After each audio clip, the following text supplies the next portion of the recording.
ہیں اس کی دھنوں پہ تھرکتے تھرکتے آپ سو جاتے ہیں، جبکہ حضرت علی فرماتے ہیں جو دنیا کے اندر گانے سنا کرتا تھا گانے، بروز حشر اس کے کانوں میں پگھلا ہوا سیسا اونڈیلا جائے گا۔ جب گھر میں خوشیوں کا ماحول ہوتا ہے بالخصوص شادی کے موقع پر، تو پھر ان نوجوانوں کی حیوانیت باہر آتی ہے، پھر ان کا اصل کردار نکل کے سامنے آتا ہے۔ اور مجھے حیرت تو اس وقت ہوتی ہے کہ جب وہ بڑے وہ بزرگ جو بڑا پارسا بنا کر لوگوں کے سامنے اپنے آپ کو پیش کرتے ہیں، مسجدوں میں کھڑے ہو کر اپنی پارسائی کے خطبے پڑھتے ہیں، وہ لوگ بھی پھر نوجوانوں کی صف میں کھڑے نظر آتے ہیں، کہتے ہیں مولانا یہ خوشی کا موقع ہے، کرنے دینا، بچوں کا دل بہل جائے گا۔ میں کہتا ہوں شرم نہیں آتی؟ وہ کام جو اللہ اور اس کے رسول کی ناراضگی کا سبب بنتا ہے، اس کے لیے آپ کہتے ہیں کہ بچوں کا دل بہل جائے گا۔ اور صرف ہم مولانا علماء کے بارے میں تو سمجھتے ہیں کہ یہ تو مولویوں کا فیشن ہے، یہ تو ان کی ذمہ داری ہے، ان کا کام ہے روکنا، یہ تو روکیں گے۔ اور جب جیسے جیسے شادی کا وقت قریب آتا ہے نا تو ان نوجوانوں کے نظریے بدل جاتے ہیں، پھر یہ بات ہی کہاں کرتے ہیں۔ خاص کر مساجد کے آئمہ کو بڑی بری نگاہ سے دیکھا جاتا ہے کہ کہیں شادی سے متعلق بات نہ کرنے لگیں، اس کی تقریبات کے متعلق بات نہ کرنے لگیں، کہیں ہماری خوشیاں نہ چھین لیں۔ میرے عزیزو، ہم آپ کی خوشیاں چھیننا نہیں چاہتے، ہم آپ کے جذبات کو ٹھیس پہنچانا نہیں چاہتے، ہم تو پیارے آقا صلی اللہ تعالیٰ علیہ وسلم کے پیغامات آپ کے دل میں اتارنا چاہتے ہیں۔ خدا را کبھی یہ نہ سوچنا کہ لوگوں کو ہم سے کوئی علماء کو ہم سے کوئی ذاتی رنجش ہے جس کی بنیاد پر یہ ہماری خوشیاں چھیننا چاہتے ہیں یا ہمارے خوشیوں میں روڑے ڈال دیتے ہیں۔ نہیں، آپ کی خوشیوں کی راہ میں روڑے ڈالنا یہ ہمارا کام نہیں ہے، ہم تو آپ کو پیارے آقا صلی اللہ تعالی وسلم کے بتائے ہوئے راستے پہ بلانا چاہتے ہیں۔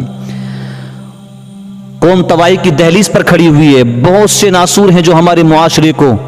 دیمک کی طرح چاٹتے چلے جا رہے ہیں، انہی میں سے ایک ناسور یہ ساز و آواز پر مشتمل یہ موسیقی بھی ہے، یہ سنگیت بھی ہے، یہ گانے بھی ہیں جو ہماری نوجوان نسلوں کی روٹین میں اس طرح سے شامل ہیں کہ چاہے دکان ہو، مکان ہو، ہوٹل ہو، شادی ہو، پارٹی ہو، وہ بس کا سفر ہو یا کار کا یا ہوائی جہاز کا، وہ پان کا کیبن ہو یا کوئی دکان، وہ فیکٹری ہو یا کوئی گودام، ہر جگہ پر آج یہ موسیقی کی دھنیں سننے کے لیے ملتی ہیں، گانوں کی دھنیں سننے کے لیے ملتی ہیں۔ اور نوجوانوں کو دیکھو، ان کے mobile, laptop, iPad, یہ سب گانوں کی اسٹوریج بنے ہوئے ہیں، گانوں کے گودام بنے ہوئے ہیں، اور ان سے روکنے کی جب بات کی جاتی ہے تو پھر عقل سے پیدل اور جہالت پر مبنی یہ جواب ملتا ہے یہ تو زمانے میں چل ہی رہا ہے،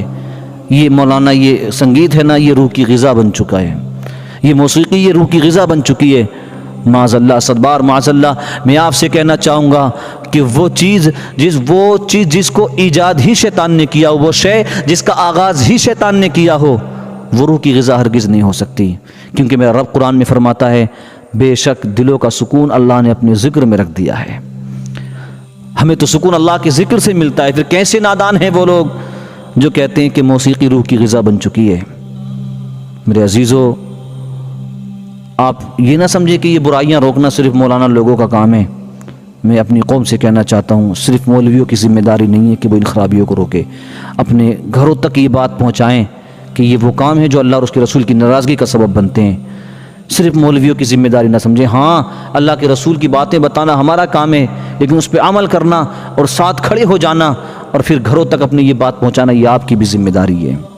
ان برائیوں کو روکنے کے لیے آپ برابر کے حقدار ہیں، کیونکہ قبر میں جو فرشتے سوالات کرنے کے لیے مولوی کے پاس آئیں گے وہی آپ کے پاس بھی آئیں گے، اس لیے آپ کی بھی ذمہ داری بنتی ہے۔ یہ گانے بجانے کی محفل جانتے ہیں کس نے سب سے پہلے ایجاد کی؟ اللہ کے نبی صلی اللہ علیہ وسلم نے ارشاد فرمایا کہ دنیا کے اندر اگر سب سے پہلے گانا کسی نے گایا تو وہ شیطان نے گایا ہے۔ اللہ کے نبی حضرت داؤد علیہ نبینا علیہ الصلوۃ والسلام کو اللہ تبارک و تعالیٰ نے وہ خوش الحانی اور ایسی سریلی اور مدہوش کن آواز عطا کی تھی کہ آپ کی آواز سن کر چلتا ہوا پانی ٹھہر جایا کرتا تھا، پرندے پرواز چھوڑ کے نیچے آ جایا کرتے تھے اور مہینوں مہینوں تک مدہوش پڑے رہتے تھے، دانا پانی چھوڑ دیتے تھے، جانور اور چرندے اپنی پناہ گاہوں سے نکل کر باہر آ جایا کرتے تھے آپ کی آواز سن کر، ہر مجلس سے کئی جنازے اٹھا کرتے تھے۔ ایک روز ایسا ہوا کہ آپ کی مجلس میں کئی لوگ فوت ہو گئے، اور یہ ظاہر ہے کہ جب کوئی اللہ کے نبی کی بات سنتے سنتے مرتا ہے، انتقال کرتا ہے، تو وہ سیدھا جنت میں جاتا ہے۔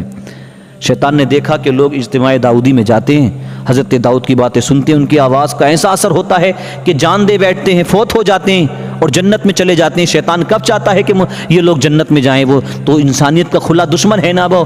تو وہ اس نے دیکھا کہ یہ لوگ جنت میں چلے جاتے ہیں تو ان کو روکا جائے جنت میں جانے سے، لوگوں کو جنتی ہونے سے روکا جائے۔ اس کو بڑی فکر ہوئی تو اس نے کیا کیا، بانسری بنائی، تنبورہ بنایا، اور ٹھیک جہاں حضرت داؤد علیہ نبینا علیہ الصلوۃ والسلام کی محفل ہوتی تھی، آپ کی مجلس ہوتی تھی، اسی کے سامنے اس نے گانے کی محفل کو آباد کیا،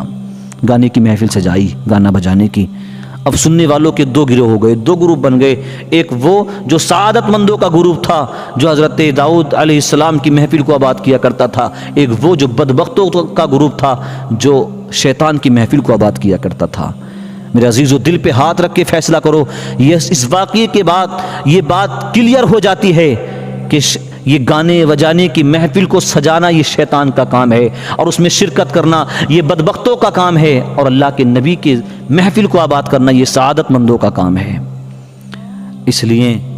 خدا را ان خرافات سے آپ بچے رہیں۔ آپ گانے سنتے سنتے سو جاتے ہیں، بہت مچلتے ہیں گانے سن سن کے،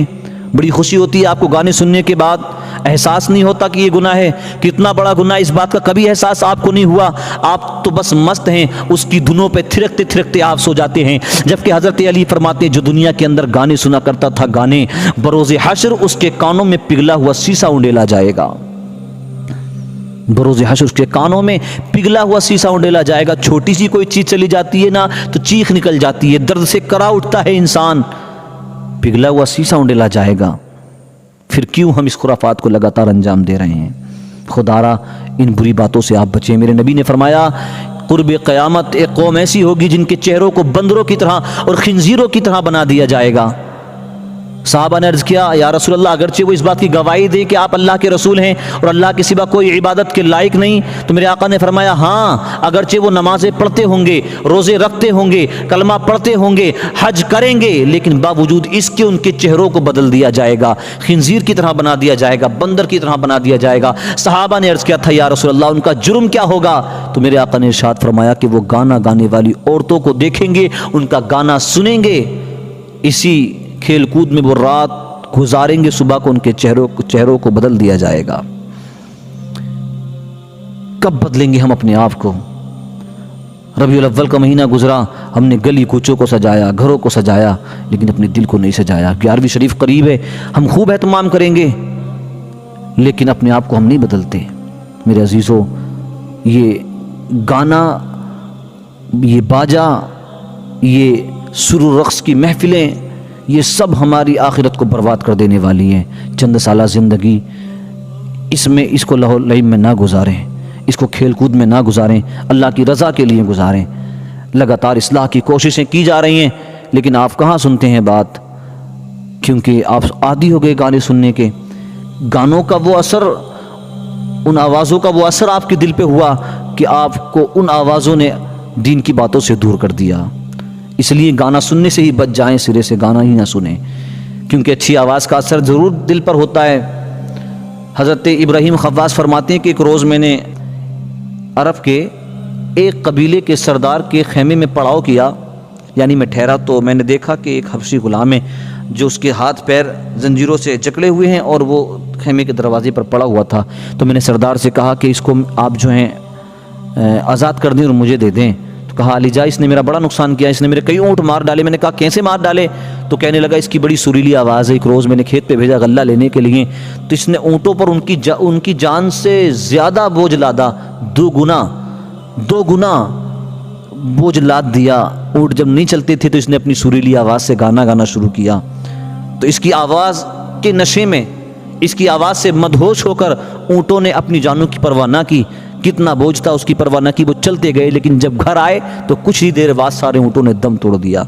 اس لیے میں نے اس کو یہ سزا دی ہے۔ حضرت ابراہیم خواص کہتے ہیں مجھے بڑی حیرت ہوئی، یہ کیسے ہو سکتا ہے کہ کسی کی آواز سن کے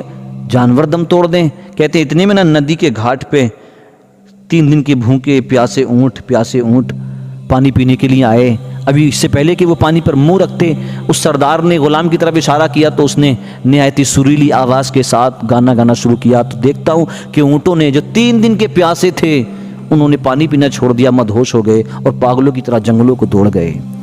میں آپ سے کہنا چاہتا ہوں اچھی آواز کا اثر ضرور ہوتا ہے، تو کسی کی اچھی آواز میں سننا ہے تو گانا نہ سنا کرو، نبی کی نعت سنا کرو۔ یہ جو آپ مچلتے ہیں نا، سو جاتے گانا سنتے سنتے، کاش تم نبی کی نعت سنتے سنتے مچل جاتے۔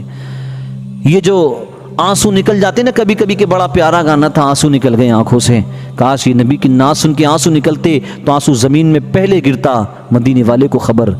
آنسو زمین میں بعد میں گرتا، مدینے والے کو خبر پہلے کر دی جاتی۔ کاش یہ آنسو جو گانا سن کے نکلے ہیں، یہ آنسو نکلتے نبی کی نعت سن کے تو یہ آنسو زمین پہ بعد میں گرتا، مدینے والے مصطفیٰ کو پہلے خبر ہو جاتی، پھر مسکراتے میرے نبی اگر مسکرا دیتے ہیں، کائنات مسکرا دیتی ہے۔ اس لیے خدا را بچیں، ان گانے سے بچیں۔